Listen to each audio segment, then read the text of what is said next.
ደስታ የሚገኘው ማንን ስንቀርብ ነው? አላህን ስንቀርብ ነው። ስለዚህ በተደጋጋሚ የምናገረው ሙአዚኑ ሀያ አለ ሰላህ ንወደ ሰላት፣ ሀያ አለ ልፈላህ ንወደ መድህን ሲል አይ ዛሬ ማንቼ አርሴ ይሻለኛል፣ ኳሱ ይሻለኛል ብሎ ወደዛ የሚሄድ ሰውና የሙአዚኑን ጥሪ የአላህን ጥሪ አላህን ለመቃረብ ብሎ የመጣው ሰው እኩል ናቸው? አይስተካከሉም በጭራሽ። ኳሱ እኮ ቅጂውን ታገኛለህ፣ ዜና ትሰማለህ።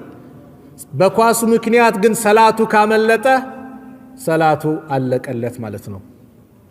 እቺ አሁን የሰገርናት አብረን በጀማ የሰገርናት የመግሪብ ሰላት ነገ የውመል ቂያማ ካልሆነ ተመልሳ አትመጣም። መቼም አትመጣ። እንደ ስም ነገም መግሪብ አለ፣ ከነጎዲያም መግሪብ አለ፣ በሚቀጥለው ሳምንትም መግሪብ ይባላል እንደ ስም። ግን ዛሬ የሰገርናት የዛሬዋ ስራችን ሄዳለች። የምትመጣው መቼ ናት? ነገ የውመል ቂያማ ብቻ ነው። ስለዚህ ሰላት የርዝቅ በር ነው። አባወራ ቤተሰብ ይሰግዳሉ፣ ልጆች ይሰግዳሉ፣ ባለቤትህ የቤት ኻዲምህ ሰላት እየሰገዱ ነው፣ እያዘዝክ ነው ወይስ ምን አገባኝ እኔ ከሰገድኩ የነሱ አይመለከተኝም ነው ያልከው? ወአሙር አህለከ ነው ያለው አላህ። ቤተሰብህን በሰላት እዘዝ፣ ወስጠቢር አለይሃ በሱ ላይም ጽና። አይ ዛሬ አዝዣለሁ ነገ ተዋሉ አትበል። ሁሌ የሰላት ጉዳይ ልትደራደርበት አይገባም። ሰላት ህይወት ነው። ሰላት የሌለው ሰው ባዶ ነው። ለዚህ ነው ሙስሊሙ ማህበረሰብ ትምህርት ቤት ሲማር ሰላት ሲከለከል የሚያንገበግበው ትልቁ ዒባዳው ከአላህ ጋር የሚገናኝበት አንድ ሀብቱ ስለሆነ ነው አይደለም? ዘካ እንዳንሰጥ ሀብት የለን፣ ሐጅ እንመላለስ ሀብት የለን። በቃ ዒባዳችን ትንሽ ሀብታችን ምንድናት? ሰላታችን ናት። ሰላት እኮ ዑዝር የለም። የሰላቱ ዑዝር ሁለት ነው። ልብ በሉ ወንድሞች፣ የሰላት ዑዝር ሁለት ነው።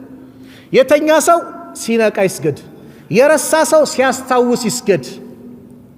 ቆመ መስገድ ያቃተው ቁጭ ብሎ ይስገድ።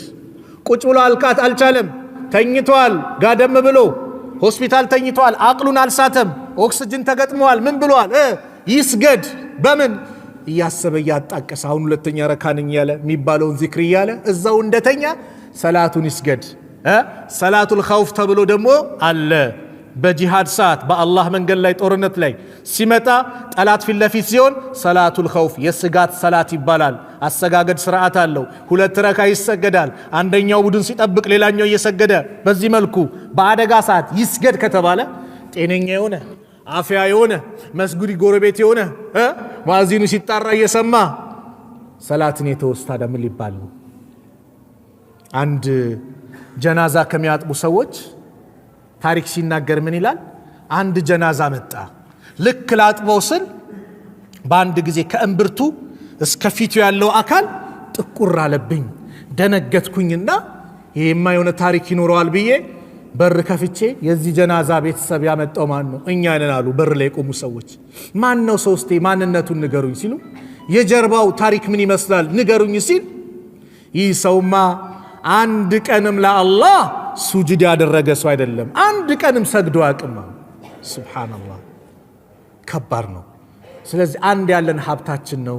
ነገ የውመል ቂያማ የምንጠየቀው ሰላታችን ነው። የመጀመሪያው ሂሳብ የሚደረገው ሰላት ካማረ ሁሉም ያምራል፣ ሰላት ከተበላሸስ ሁሉም ይበላሻል። ስለዚህ የሰላት ጉዳይ አደራ ሙስተዒድ ነን። በሄድንበት ቦታ ላይ ሰላታችን ልንጠብቅ ኢንሻአላህ። አዎ